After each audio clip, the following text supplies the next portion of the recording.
படம் வந்து ரொம்ப எக்ஸ்பெக்டடோட வந்த படம் தான்.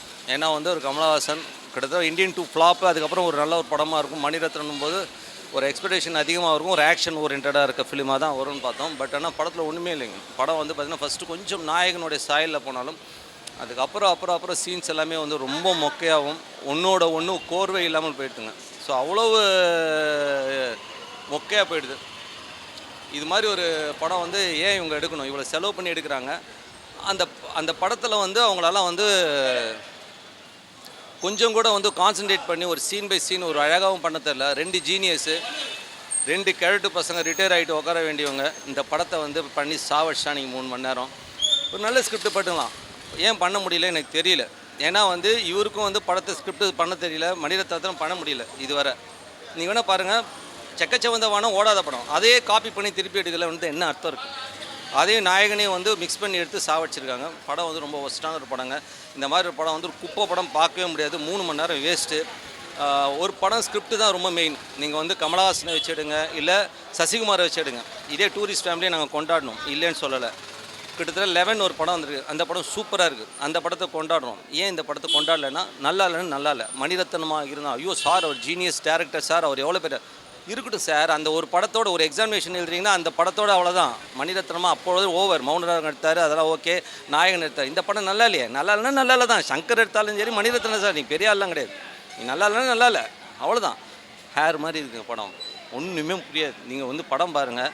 ஒரு கிழட்டு பைய ஒரு கூத்தியாலோட கூத்தடிக்கிறீங்க, சும்மா உட்காந்து சுற்றிக்கிட்டு டும்பு சுற்றிட்டு இருக்கிறதும் ஃபஸ்ட் ஹாஃபில் ஓட்டிட்டு செகண்ட் ஹாஃபில் பழி வாங்குறேன்னு சொல்லிட்டு 1970 வந்த ஒரு சப்ஜெக்டை வச்சு டும்பு சுட்டுக்கிட்டு ஒன்றுத்துக்கும் கனெக்டிவிட்டியே இருக்காது. அதுவும் ஒரு க்ளீஷேயான சீன்ஸ் எல்லாமே. இதெல்லாம் வந்து ஸ்கிரிப்ட் எழுதும்போது கொளுத்தி போட வேண்டிய ஒரு ஸ்கிரிப்ட். இதை போய் எடுத்துகிட்டு தக் லைஃப்னு சொல்லிட்டு சாவடிச்சதுக்கு பாருங்கள், ரொம்ப மோசம். த்ரிஷா வேஸ்ட்டு, அது கூத்தியால் வருது. Trisha waste, Abirami waste, Ashok Selvan waste, எல்லாருமே வேஸ்ட் பண்ணியிருக்காங்க. கிட்டத்தட்ட வந்து ஒரு ஸ்கிரிப்ட் நல்லா இல்லைன்னா இந்த படம் எப்படின்னா ஒரு விருந்து இருக்குது. எல்லாமே பொரியல்லாம் நல்லா இருக்குது, பார்க்குறது நல்லா இருக்குது. ஃபோட்டோகிராஃபி, எடிட்டிங், மியூசிக் எல்லாமே நல்லா இருந்தால் பொரியல் பலகாரம் நல்லா இருக்குது. ஆனால் எல்லாமே ஊசி போயிருக்குன்னு நீங்கள் எப்படி இருக்கும்? அதுதான் இந்த படம். இந்த படம் வந்து ஒரு மணிரத்னம்ன்ற ஒரு ரிட்டையர்ட் ஆகி வீட்டில் உட்கார வேண்டிய ஒரு முட்டாள் டேரக்டர் எடுத்துருக்க படம் பார்க்காதீங்க. கதை என்னங்க? நம்பிக்கை தரும். செக்கச்சி வந்தவான படம் என்ன கதை என்ன? குடும்பத்துக்குள்ளே அவங்களுக்குள்ளே வந்து நான் தான் தலைவன், நான் தான் மேலே வரணுன்றதுக்காக ஒரு போட்டிக்காக அடிச்சுப்பாங்க. அவங்க ஒருத்தனோட சுட்டு சாங்க. அதே கதை தான் அதுக்கு ஒன்றும் பெரிய வித்தியாசம். அதுலேயே ஒரு பழி வாங்குறது. கடைசியில் அதையாவது ஒழுங்காக பண்ணாலும் அதுவும் ஒழுங்காக கிடையாது. நான் என்ன சொல்கிறேன்னா, நீங்கள் என்ன வேணால் கதை எழுது. ஸ்க்ரீன் பிளே 11 ஒரு படம் வந்துருக்கு பார்த்தீங்களா? 11 வந்து பார்த்தீங்கன்னா super screen play. Last climax வர வந்து பண்ணால் உங்களுக்கு அப்படியே நெக்ஸ்ட் டூரிஸ்ட் ஃபேமிலி நீங்கள் எத்தனை வாட்டி வேணால் ரிப்பீட்டடாக பார்க்கலாம். ஏன் அதெல்லாம் வந்து நம்ம கொண்டாடுறோமே. நல்ல படம் சொல்லுவோம். குப்பை படம் தான். இதில் வந்து எங்களை வந்து யாரும் வந்து அவங்க வந்து எதுவும் சொல்ல முடியாது. நீங்கள் வந்து ரிவ்யூ வந்து தப்பாக போட்டுக்கிறீங்க, அதனால் பட கலெக்ஷனும் குப்பைன்னு சொல்லாமல் எப்படி இருக்கிறது? குப்பை படம் தான். அது ஒன்றும் பண்ணவே முடியாது.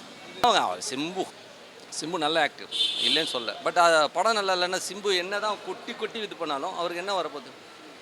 ஒன்றுமே இருக்காது. படம் வந்து எனக்கு தெரிஞ்ச நாளைக்கே ஃபுல்லாக ஆகாது.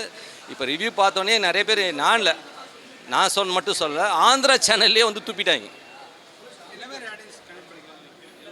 எந்த ஆடியன்ஸும் பார்க்க முடியாதுங்க. எந்த ஆடியன்ஸுக்கும் பிடிக்காது. தலை சுற்றுங்க. செகண்ட் ஹாஃப்லாம் பார்த்தீங்கன்னா உட்கார முடியாது.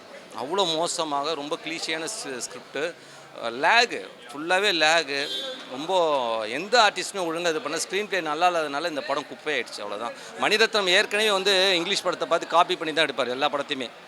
எல்லா படமும் அவருக்கு வந்து காப்பீடு வருஷன் தான். ஆனால் அந்த காப்பி வந்து கொஞ்சம் ஒழுங்காக பண்ணுவார். ஆனால் இது வந்து அதையும் ஒழுங்காக பண்ணல. எங்கேயுமே விடாது. பேன் இண்டியாவில் எங்கேயுமே விடாது.